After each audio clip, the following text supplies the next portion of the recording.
Good morning. Today, another great day for our economic recovery. Americans are getting back to work. Our economy is starting to work for more Americans. Thanks to the economic plan we put through in Congress earlier this year and a successful vaccine deployment, America continues to add jobs at a record pace. In this historically strong recovery, unemployment rate has fallen again today, down to 4.6%. This included a substantial drop in unemployment for Hispanics, which was much needed. Our economy is on the move.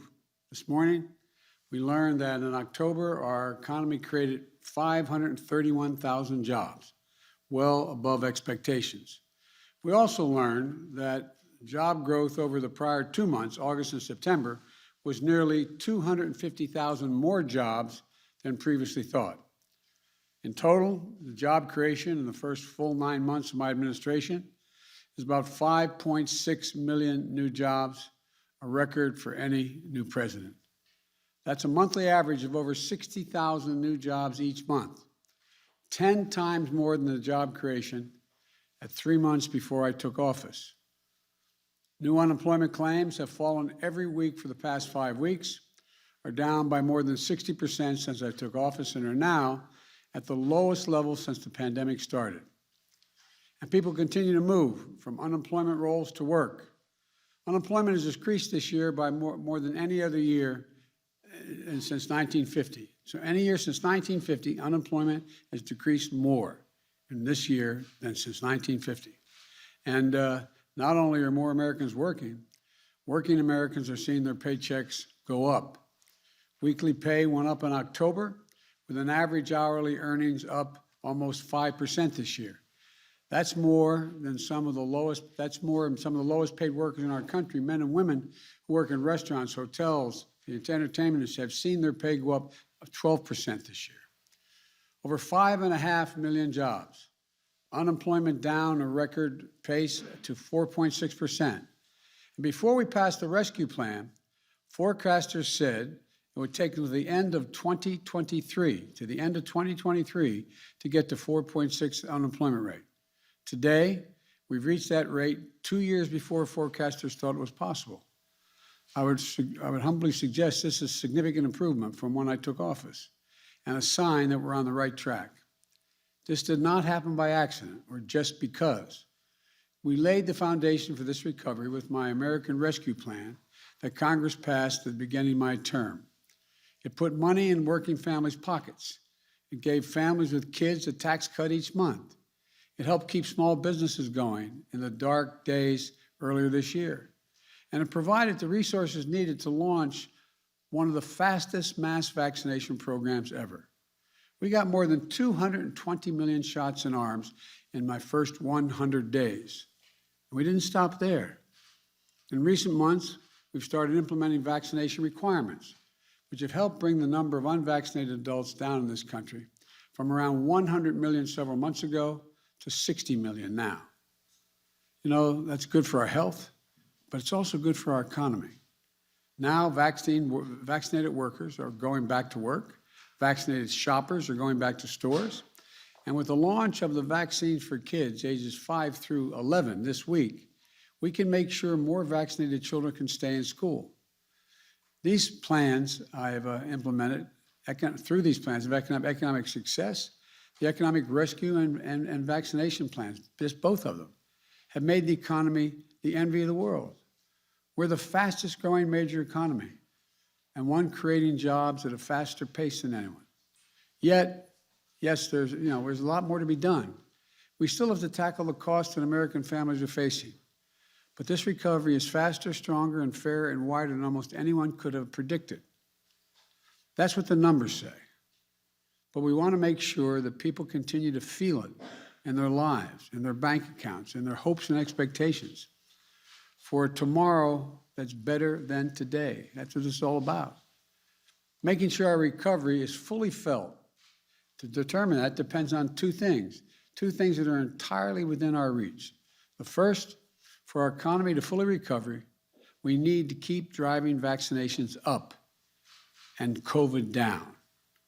In that effort, we took two major steps this week. On Tuesday, the CDC recommended COVID-19 vaccine for children between the ages of 5 and 11. We're prepared for this moment by securing enough vaccine supply for every single child in that age category in America. Those doses have started to arrive at thousands of pediatricians' offices, pharmacies, schools, and other sites. As a parent of one of the first children to receive a shot said, quote, "Today is such a huge sigh of relief," end of quote. Starting next week, our kids' vaccination programs will hit full strength with about 20,000 trusted and convenient places for parents to get their kids vaccinated. And yesterday, the Occupational Safety and Health Administration, OSHA, issued a rule to require employers with 100 or more employees to ensure that each of their workers is fully vaccinated or tests negative for COVID-19 at least once a week. And the Centers for Medicare and Medicaid Services issued a rule requiring that all workers at healthcare facilities participating in Medicare and Medicaid are fully vaccinated. Together, these rules, along with other requirements we've put in place, means that 2/3 of all workers in the United States are now covered by vaccination requirements. These requirements have broad public support, and they work. Already, we've seen organizations that have adopted vaccination requirements increase their vaccination rates by more than 20 percentage points, often as high as over 90%. This is good for the workers, for their colleagues, for their loved ones, and for their communities. And it's also good for the economy. In a recent University of Chicago survey, every economist agreed that requiring staff vaccinations or regular testing among large employers would promote the economic recovery that is faster and stronger even than it is now. Analysts at Goldman Sachs project that these kinds of requirements could lead to up to 5 million more Americans re-entering the workforce. That's because they feel safer to do so. It's because there are fewer disruptions to things like childcare. Again, beating COVID-19 remains one of the most important ways to strengthen our economy, not just save lives, but strengthen our economy. And we're making progress.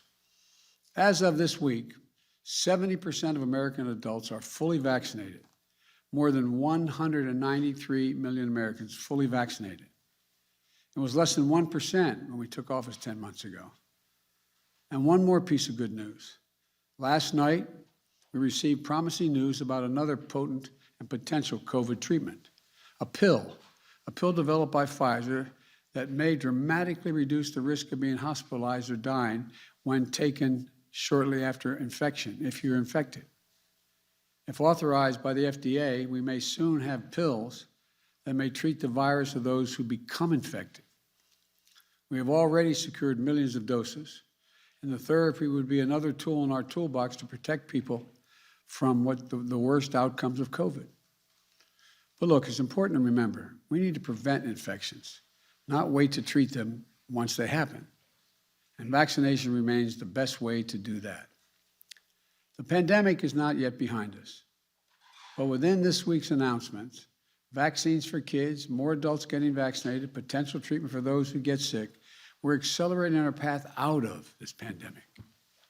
The second way to make sure recovery is fully felt is to pass my bipartisan infrastructure agreement and my Build Back Better plan, which are being debated now. And I'm going to be heading over there shortly after I do this press conference, back to my office to make some calls. I want to say very clearly, if your number one issue is the cost of living, the number one priority should be seeing Congress pass these bills. 17 Nobel Prize winners in economics have spontaneously wrote to me together and said this will lower inflationary pressure on the economy when we pass my bills. A new analysis from the Wall Street firm of Moody's Analytics found that it will ease the financial burden of inflation for middle-class families. Put another way, these bills will provide families with, as my dad used to say, just a little more breathing room. That's because the Build Back Better framework lowers your bills for health care, child care, prescription drugs, and preschool. And families get a tax cut. That's how you end some of the anxiety people are feeling about the economy. That's how we give people some breathing room. That's in addition to the infrastructure bill that will create millions of jobs rebuilding the arteries of our economy. And by the way, these two bills add up to the largest effort to combat climate change in the history of the United States of America. Right now, we stand on the cusp of historic economic progress. Two bills that together will create millions of jobs, grow the economy, invest in our nation and our people, lower costs for families, and turn climate crisis into an opportunity, and put us in a path not only to compete, but to win the economic competition for the 21st century against all comers. And passing these bills will say clearly to the American people, we hear your voices. We're going to invest in your hopes, help you secure a brighter future for yourself and for your families, and make sure that America wins the future in the process. I'm asking every House member of the House of Representatives to vote yes on both these bills right now. Send the infrastructure bill to my desk. Send the Build Back Better bill to the Senate. Let's build an incredible economic progress. Build on what we've already done, because this will be such a boost when it occurs. Let's show the world that America's democracy can deliver and propel our economy forward. And let's get this done. I'll be back to answer some of your questions when they pass, but may God bless you all, and may God protect our troops. Thank you.